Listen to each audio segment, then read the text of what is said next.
Да.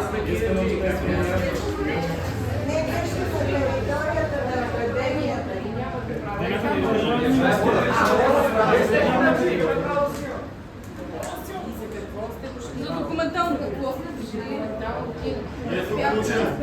Не е ли ясно защо сме тук? Не е ли ясно защо сме тук? Какъв е голям проблем, който е справен сега академията? Знаете ли? Не ви питаме, не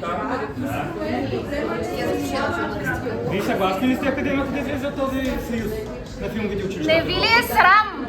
Не, чакай. Господин Дачев, защо не успяхте да се явите на срещата вчера? Кой да го е срам? Господин Дачев, защо не успяхте да се явите на срещата този ден на Филмело? Какво ви попречи? Защото не е негово задължение. Защо не е негово задължение? Филмело ясното изисква, че иска да бъдат срещата с задълженията. Професор Дачев, не ви ли е срам?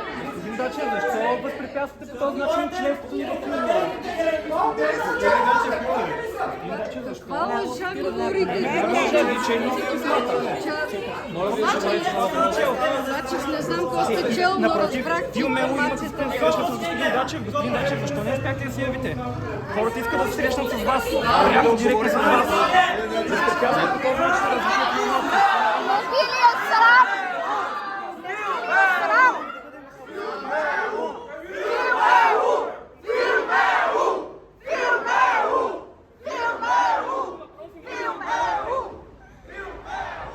Не ви ли е срам, професор Дачев? Аз, госпожо, съвсем мирно, съвсем адекватно задавах въпроси, на които... Как не се говори? Той не говори, само аз как да говори? Тогава ще ви говорите! Господин става, всички сме хора, аз задавах въпросите съвсем адекватно. Всички сме хора. Аз си задавах въпросите адекватно, на които аз получих...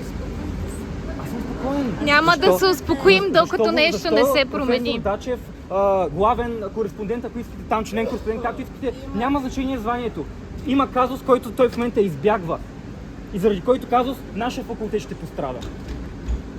Има академия. Да, има академия, ето има проблем в академия. Аз съм спокоен. Защо професора, главен там член кореспондент... Това ще стигне до медиите, бъдете сигурни.